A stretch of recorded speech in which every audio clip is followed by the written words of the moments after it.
अस्सलाम वालेकुम बच्चों, सेकंड ईयर हार्ड एरिया का उर्दू का पेपर, उसकी आंसर की मैं आप लोगों के साथ शेयर करता हूं। और जिन बच्चों ने इंग्लिश कीज़ एकेडमी का क्रैश कोर्स ज्वाइन किया था उन लोगों को ऐसे लग रहा होगा आज पेपर करते हुए कि जैसे वो इंग्लिश कीज़ एकेडमी का जो ग्रैंड ऑब्जेक्टिव टेस्ट था वो सॉल्व कर रहे हैं, क्योंकि 20 में से 19 MCQs जो हैं वो ग्रैंड ऑब्जेक्टिव टेस्ट में से आए हुए थे और बहुत ही मज़े का पेपर रहा होगा उन बच्चों का। और यहाँ पर मैं आपको ये भी बता दूँ कि आगे आप लोगों का नेक्स्ट इंग्लिश का पेपर है और मैं यहाँ पर आपको बता दूँ कि इंग्लिश का जो पेपर है उसके क्रैश कोर्स में आपको क्या क्या चीज़ें करवाई जाएंगी।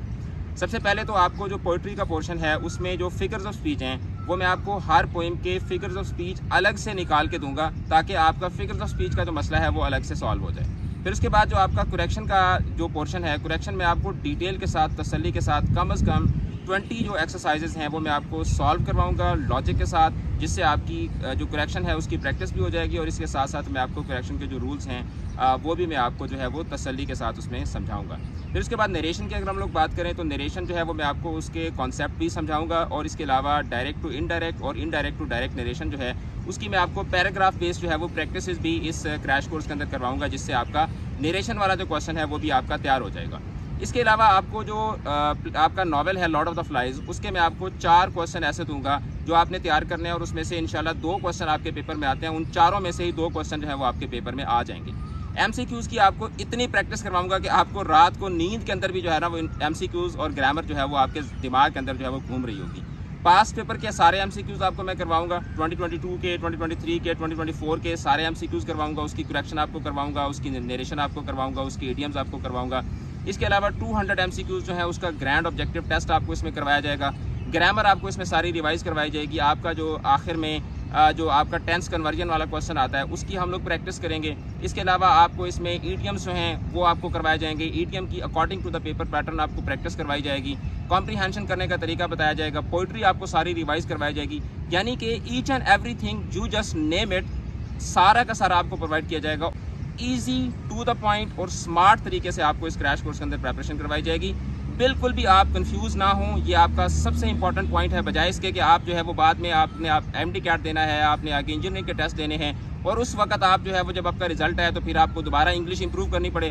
और इससे बेहतर ये है कि आप इंग्लिश और उर्दू जो है, उर्दू का पेपर तो आपका हो गया, इंग्लिश के पेपर के ऊपर आप अच्छे तरीके से इन्वेस्ट कर लें ताकि आपके अगर इंग्लिश में 90+ नंबर आ जाते हैं तो यही ग्रेड आपको जाके आगे आपके टेस्ट के अंदर, एडमिशन टेस्ट के अंदर, आपके एग्रीगेट्स के अंदर, मेरिट्स के अंदर आपको ये सब्जेक्ट जो है वो जाके सपोर्ट करता है। मैंने इवन जो MD कैट के जो टॉपर्स हैं उनको अपनी इंग्लिश को बाद में इंप्रूव करते हुए देखा है, क्योंकि उस वक्त उन्होंने इंग्लिश को घास नहीं डाली और बाद में उनको पता चला कि यार यही वो सब्जेक्ट था जिसमें नंबर कम होने की वजह से उनका वहाँ पर मेरिट नहीं बना। तो इसलिए मेरा तमाम स्टूडेंट्स को ये एक बरादराना मशवरा है कि अपनी रजिस्ट्रेशन करवाएं क्रैश कोर्स के लिए और अपनी इंग्लिश की तैयारी जो है उसको पक्का करें। अब हम चलते हैं जनाब पेपर के सोल्यूशन की तरफ। तो पहला सवाल ये था कि अफसोस हम मैच हार गए। तो इस जुमले में अफसोस के बाद कौन सी अलामत आएगी? तो अफसोस के बाद इसमें जनाब अलामत फजाइया आएगी, इसका जो दाल ऑप्शन है वो इसमें करेक्ट ऑप्शन है। फिर उसके बाद अगला सवाल जो है वो है मुड़ के देखा जो उम्र गुज़श्ता की समत 4 दिन का सफ़र ही लगा है फ़कत। तो अब इसमें 4 दिन जो है वो किसकी मिसाल है? तो 4 दिन जो है वो इसमें सयाक़तुल आदाद की मिसाल है। मैंने बाज़ार से कलम ख़रीदा, तो बाज़ार से जो है वो यहाँ पर क्या है, ये मुजाज़ मुरसल है। फिर उसके बाद अगला सवाल ये है कि गज़ल में अशार के आखिर में जूं के तू आने वाले अल्फाज जो बिल्कुल एग्जैक्टली वैसे ही आते हैं तो वो रतीफ़ कहलाते हैं। फिर उसके बाद अगला सवाल ये है कि एक सब आग एक सब पानी, दीदा और दिल आज़ाब हैं दोनों। अब ये देखें कि क्रैश कोर्स के अंदर जो ये जो शेरों वाले सवाल होते हैं ये यही वाली मिसालें मैंने करवाई हुई थी और वही मिसालें ही पेपर के अंदर आई हुई थी।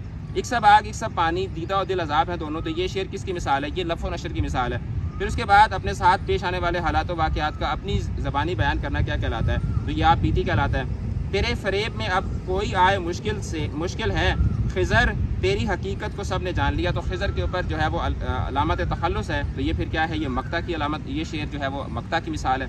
फिर उसके बाद नदी बह रही है, तो नदी तो नहीं बहती, नदी के अंदर जो पानी होता है वो बहता है, तो ये ज़र्फ़ कहकर मज़रूफ़ की मिसाल है, तो ये क्या है, नदी बह रही है। ये भी मुजाज़ मुरसल की मिसाल है।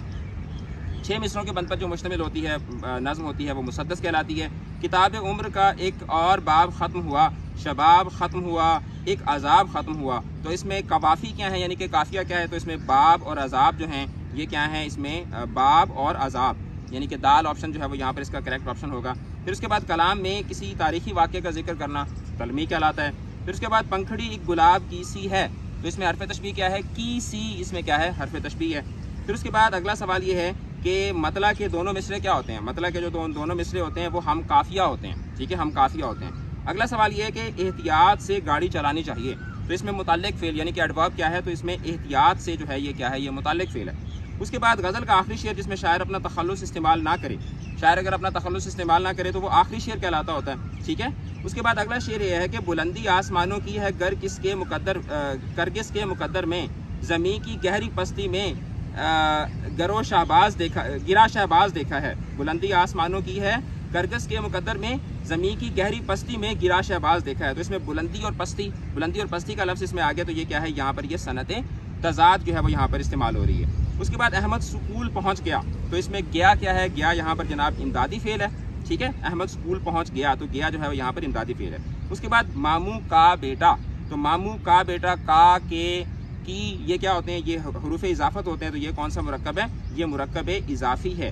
پھر اس کے بعد جب کوئی شاعر اپنے شعر میں کسی دوسرے شاعر کا مصرع استعمال کرے تو وہ صنعت کیا کہلاتی ہے، صنعت تضمین کہلاتی ہے۔ اور آخری سوال یہ ہے کہ کسی مشترک خوبی کی وجہ سے ایک چیز کو دوسری چیز جیسا قرار دینا کیا کہلاتا ہے، ایک چیز کو دوسری چیز جیسا قرار دینا جو ہے وہ ایک چیز کو دوسری چیز کی طرح جب آپ قرار دیتے ہیں تو پھر وہ تشبیہ کہلاتی ہے۔ دوسری چیز قرار دیں تو وہ استعارہ ہوتا ہے، اور دوسری چیز کی طرح قرار دیتے ہیں تو وہ پھر کیا کہلاتی ہے، وہ تشبیہ کہلاتی ہے۔ تو آئی ہوپ کہ پیپر آپ کا بہت اچھا ہو گیا ہوگا، اور جن بچوں نے کریش کورس لیا تھا آئی ووڈ ریکویسٹ کہ وہ بچے جو ہیں وہ اپنا فیڈ بیک اس ویڈیو کے کمنٹس کے اندر ضرور دیں، تاکہ جو بچے ابھی بھی انگلش کو لے کر کنفیوزڈ ہیں ان کو ایک انسائٹ مل جائے۔ آئی کین ایشور یو کہ میں انشاءاللہ بہت محنت کے ساتھ آپ کو جو ہے وہ کریش کورس کے اندر پڑھاؤں گا، and I will make it sure کہ آپ بڑے کانفیڈنس کے ساتھ جو ہے وہ انگلش کا پیپر دیں۔ اکیڈمی کا نمبر آپ کو نظر آ رہا ہوگا، اس نمبر کے اوپر رابطہ کریں اور انگلش کے کریش کورس کے لیے جو ہے وہ اپنی رجسٹریشن کروائیں۔ آل دا بیسٹ، خدا حافظ۔